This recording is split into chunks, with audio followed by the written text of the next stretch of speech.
आपने कभी किसी अतिथि का इंतज़ार करते हुए अपने स्कूल, कॉलेज, किसी भी फंक्शन, किसी पार्टी में देखा है?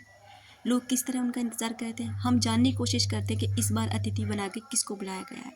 उनको एक अलग चेयर दी जाती है, बहुत सम्मान किया जाता है और सम्मान के साथ में ना उनका बहुत लिमिट का टाइम होता है। थोड़ी देर के लिए आते हैं, उसके बाद भी थोड़ी-सी स्पेस दे के हम लोग बड़े ध्यान से उनको सुनते हैं। बहुत से लोग उनके साथ फ़ोटो खिंचवाने के लिए भी मरे जाते हैं कि एक सेल्फ़ी इनके साथ हो जाए और उसके बाद वो वहाँ से चले जाते हैं। क्या याद रखते हैं हम? यार वो उनको बुलाया गया था, वो ऐसे थे, उन्होंने ये बोला। उनकी एक-एक बात की हम कितनी वैल्यू करते हैं ना, क्योंकि उन्होंने अपनी वैल्यू इसके काबिल बनाई है। वो भी हम लोगों की तरह एक आम इंसान थे, उन्होंने थोड़ा स्ट्रगल किया, मेहनत करी, उस पोजीशन पे पहुँचे और वो पोजीशन उन्होंने हासिल करी। आज आप क्या कर रहे हैं? किसी के प्यार में पड़ते हैं, वो भी आपके प्यार में पड़ता है। अब क्या होता है, वो इंसान ना अपने आप को आपकी नज़रों में इतना महान बना लेता है कि अब आप उसके बिना जीना नहीं चाहते, जी नहीं पाते हैं, इतना एडिक्टेड हो जाते हैं उसके प्रति कि अब तो वही इंसान आपके लिए सब कुछ है। चाहे तो कुछ भी हो जाए, कहते हैं ना कि उनको खुदा मिले, खुदा की जिन्हें तलाश, मुझको तो एक झलक मेरे दिलदार की मिले, है ना? तो ये सारी चीज़ें होती हैं ना, तो जब वो आपने उस इंसान को इतना वैल्यूड बना दिया तो वो इंसान तो भाव खाएगा भाई। अब ये हमारी गलती है या उसकी गलती है ना, हम उसको कोई भी गलत नहीं ठहरा सकते। अब हमने किसी इंसान को शहंशाह बना के एक चेयर पे बिठा दिया है कि भाई तुम शहंशाह हो, तुम हुक्म चलाओ, तुम ये करो, तुम वो करो, हम तुम्हारा हुक्म मानेंगे, तुम जैसे करेंगे हम तुम्हारे साथ वैसे रहेंगे, तुम हमें लात दो, हमें गालियाँ दो, हमें मारो पीटो, कुछ भी करो, अब तुम हमारे शहंशाह हो। तो उसमें उस इंसान की सच में कोई गलती नहीं होती, उसमें गलती होती है हमारी, हमने बिठाया है। अब क्या करना, अगर हमें लग रहा है अब ये इंसान घमंडी है, ये इंसान इस काबिल नहीं है कि हम इसे इस पोजीशन पर पहुंचाएं या बिठाएं, तो अब हमें क्या, उसे उस इंसान को ना उस चेयर से उठाना पड़ेगा। कैसे? जैसे इलेक्शन होते हैं ना, हम हर बार इलेक्शन करते हैं ना, करते हैं, एक बार इस बार इस नेता अच्छा नहीं है भाई, चेंज करो, सरकार गिरा सकते हैं ना। ऐसे ही अब आप कहेंगे भाई किसी से प्यार करते हैं, ऐसा कैसे हो सकता है? प्यार करते हो तो इसका मतलब ये बिल्कुल भी नहीं है कि आप अपने आप को गिरा लो। अगर आपको अपने आप को गिराना इतना ही ज़्यादा अच्छा लग रहा है ना, तो फिर रोते रहो, तड़पते रहो, गिड़गिड़ाते रहो उसके लिए, वो कभी नहीं आएगा। और ज़िंदगी भर ना, ज़िंदगी भर आपको ऐसे ही तड़प से गुजरना होगा। ये कटु सत्य है, इस बात को मान लीजिए। माइंड गेम खेलना शुरू करिए। अगर वो इंसान आपको अपने टाइम से टाइम देता है, अपने हिसाब से आपके साथ बात करता है, उसका दिल करता है आपसे बात करेगा अच्छे से, उसका दिल करेगा आपसे नहीं बात करेगा, समझ लीजिए वो आपके साथ माइंड गेम खेल रहा है। उसका जवाब आप उसको उसी तरीके से दीजिए। यहाँ भावनात्मक रिश्ते बहुत कम टिकते हैं। आजकल लोग साइकोलॉजी का है सहारा लेने लगे हैं, कोई reverse psychology, dark psychology, manipulations, बहुत सारी चीज़ें। इन चीज़ों को समझने की कोशिश कीजिए। जब सामने वाले इंसान को ज़रा सा भी लगने लग जाता है ना कि आप उसके प्यार में पड़ चुके हैं, अब वो इंसान अब माइंड गेम आपके साथ खेलना शुरू करता है। अब आपको ना वो अपनी उंगलियों पे नचाता है, इशारों पे नचाता है। बस आपको रुकना है, समझना है, ये प्यार नहीं होता, इसको प्यार कभी नहीं कहते। प्यार आपको जीना सिखाएगा, प्यार आपको संभलना सिखाएगा, प्यार आपको आपकी मंजिल तक ले जाएगा।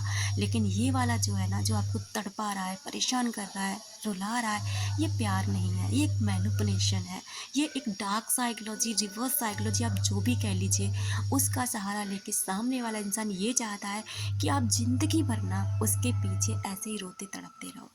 अब आपको क्या करना है, अगर आप उसको कॉल मैसेज करके परेशान होके थक चुके हैं ना, प्लीज़ स्टॉप कीजिए। उसके बारे में आप रीडिंग देखते हैं, आप उसके बारे में जानने की कोशिश करते हैं, ऑनलाइन ऑफलाइन चेक करते रहते हैं, ये आपका ही माइंड ख़राब हो रहा है। कुछ फ़र्क नहीं पड़ रहा बाहर की दुनिया में, बल्कि आपका स्वास्थ्य ही ख़राब हो रहा है।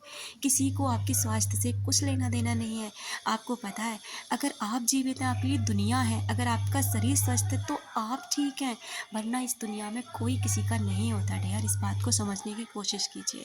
हमारे लिए हम ही ही सबसे कीमती होते हैं। हमको जो हम प्यार कर सकते हैं ना, वो कोई और नहीं कर सकता। उसके कॉल और मैसेज का वेट करना बंद कीजिए, बात-बात उसका जवाब देना बंद कीजिए। अगर वो इंसान अपनी तरफ से आपको कॉल कर रहा है, आप तपाक से उसको उठाते हो, ऐसे भागते हो पता नहीं क्या मिल गया, और वो 2 बात करेगा, आप 20 बातें कर देते हो इतनी देर में। उसे फिर इन बातों से पता चलता है कि इंसान मेरे प्यार में अभी भी पागल है। फिर वो इंसान आपको फिर से इसी तरीके से परेशान करने लग जाता है। आपको जवाब देना सीखना होगा, आपको देखना होगा ये आपको किस तरह से बातें करता है, उसी तरीके से ना उस व्यक्ति के साथ बातें करना शुरू कीजिए। उसको ना उसी के जाल में फँसाने की कोशिश कीजिए। अगर वो आपसे 2 बातें कर रहा है, आप 1 ही करिए। अब अगर वो आपको 10 दिन में 1 बार कॉल कर रहा है, तो आप 10 दिन में भी उस कॉल को अटेंड मत कीजिए। अपने आप को बिज़ी रखने की कोशिश कीजिए, कहीं पे भी बिज़ी कर सकते हो। मुझे पता है, रोना तड़पना सबको आता है। जब एक इंसान किसी इंसान के साथ ना भावनात्मक रूप से जुड़ जाता है ना, तो उसे रोना आता है, परेशान होता है, उसके जो थॉट्स हैं ना उसे जीने नहीं देते। लेकिन डियर, आपको अपनी सेल्फ रिस्पेक्ट के लिए करना होगा। अगर आपको वैल्यू करानी है, अगर आपको सच में उस इंसान को ये फील कराना है ना कि आप सच में उसने खोया क्या है, उस इंसान ने किस इंसान को तकलीफ दी, तो आपको इतना ऐसा करना पड़ेगा और ऐसा बनना पड़ेगा। तभी जा कर के ना आप खुद भी जी पाएंगे और सामने वाले को अपनी लाइफ में आने के लिए मजबूर भी कर पाएंगे। आप कुछ भी करिए, यूट्यूब पे आप क्रिएटर बन जाइए, कोई भी एबिलिटी आपके अंदर होगी। हर इंसान के अंदर कुछ ना कुछ एबिलिटीज़ होती हैं, उसको पहचानिए। किसी भी चीज़ में, किसी भी फील्ड में, आप अपनी पढ़ाई में अच्छे हैं, पढ़ाई करिए। अगर आप किसी और काम में अच्छे हैं, वो काम करिए, लेकिन अपने आप को बिज़ी रखने की कोशिश कीजिए। उस इंसान से तभी कट ऑफ होंगे जब, पता है आपको, एक लत को छोड़ने के लिए हमें दूसरी लत का सहारा लेना पड़ता है। लेकिन ये वाली जो लत है ना, वो अच्छी वाली होनी चाहिए। स्पिरिचुअलिटी की तरफ जा सकते हैं, मंत्र चैंटिंग करना सीखिए, थोड़ी पूजा करना सीखिए, मंदिर जाना सीखिए, उन जगहों पर जाना सीखिए जहाँ पर आपको जाना अच्छा लगता है।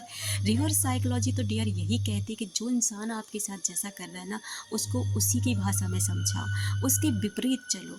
अगर वो आपसे एक बार बात कर रहा है, आप एक बार भी बात मत करिए। अगर वो आपको अपने हिसाब से बात करता है, आप बिल्कुल बात मत करिए।